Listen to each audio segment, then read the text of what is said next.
Well, if you're watching this video today, most likely you want to be a reader. I'm going to talk about a couple of things in this video that I've learned and asked others how they do it regarding how to build the habit of consistent reading.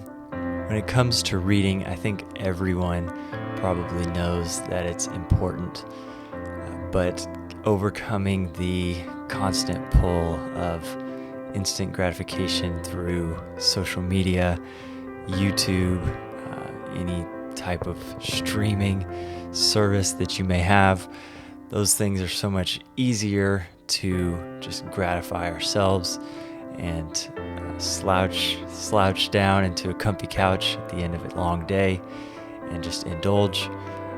But I think if we keep in mind the long-term benefits of reading, that it will help us to build the habit that we all should want to have. So the first thing on my list is pretty basic, but it is to time block your day and set dedicated times for reading. Maybe for you this works better in the morning, setting aside an hour before you go to work to read, 30 minutes, whatever it may be. Having that time that is actually scheduled to read will go such a long way in actually reading. And another thing somewhat related to setting a time is setting a daily minimum. This helps me often in having a number of pages that, in order to hit my book goal for the month, for the week, I need to read X amount of pages every day. So keeping that page number in mind for me, when I get to the end of my day and I'm tired, I could, just scroll on social media, or I could pick up a book, and it may take a little bit more effort. But with that goal in mind and knowing the purpose of it, it helps me to push forward and do the more difficult thing, which is also the more beneficial thing. Another tip that I would give is read books, and this is kind of an obvious, but read books that are interesting to you. Every person everywhere has some book recommendation that was interesting to them, that they liked and enjoyed, but that doesn't mean that book is going to be interesting to you. And so this tip is, don't hesitate to quit a book. Don't always just quit because maybe it's difficult or some parts of it aren't as interesting as others. But at the same time, don't waste time on books that don't interest you, or you've read the information in them that is good, that is beneficial. The rest of it is bones, so to speak. So throw that aside, move on. Remembering that the purpose of reading is not to read X amount of books, but it is to gain knowledge, to learn things. So my next tip is to always keep books with you. Anytime I travel, even if it's just sometimes down the street to my parents' house, even then I will carry books with me for any downtime that I may have there, to pick up that book and work a little bit more through it. Another tip on this topic is to have ebooks. I personally prefer paper books. As you can see here, some of the books that I'm currently working through, I prefer those, but an ebook really comes in handy if you're somewhere having to wait in line, or you're on a break at work and you've got 30 minutes, and still then, instead of scrolling social media, open up that Bible app or that book app and get a little bit of reading done. You'd be surprised how much you can chip away on a 30-minute break, or even a 10-minute break, or 5 minutes in line at the bank or grocery store, chipping away at your daily goal.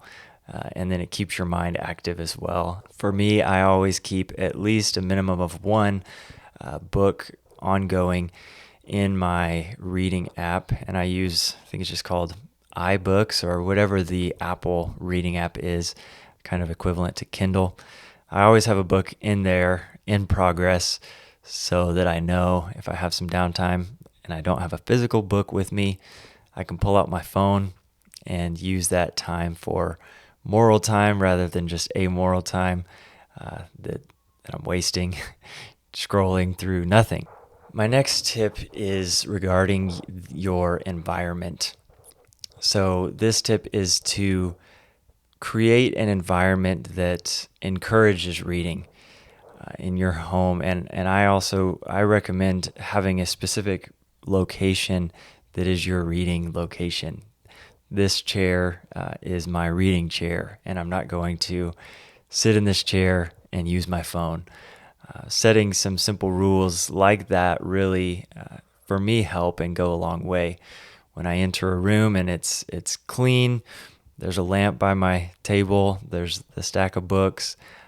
It inspires me and encourages me to read, as opposed to walking into an environment that's messy, that's filled with electronics and those type of things. And that's another tip as well, is during your set aside, your time blocked reading time and in your reading environment, don't have your electronics with you. Separate yourself from those things that would be distractions and pull you away from your purpose, from your task in that moment of reading. And then this next tip and final tip is one that I actually picked up from my sister. I asked her this morning if there was any tips she would add, and this was her tip. That's something I'm sort of doing as well, but I could be more organized with, and that is to plan out your books, your reading in order. So what that looks like is you're working on one book, and maybe you're coming towards the end of it. Have the next book that you plan to read queued up and ready to go.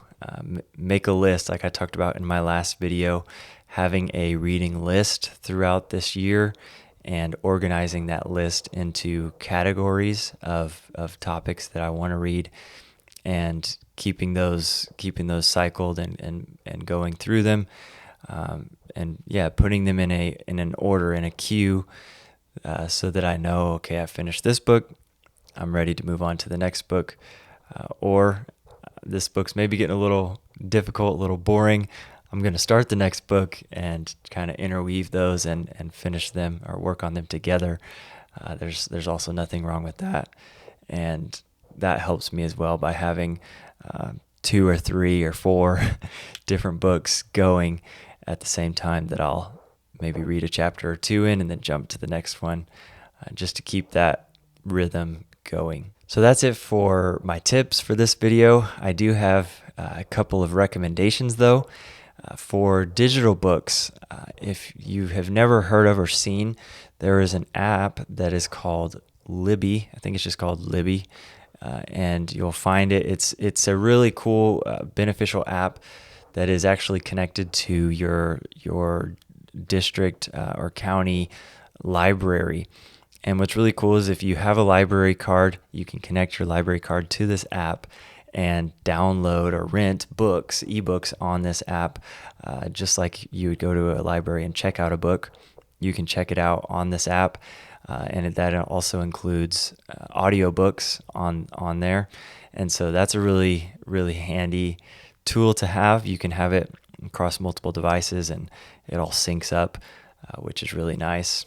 And then the last thing is that I'd recommend is Thrift books.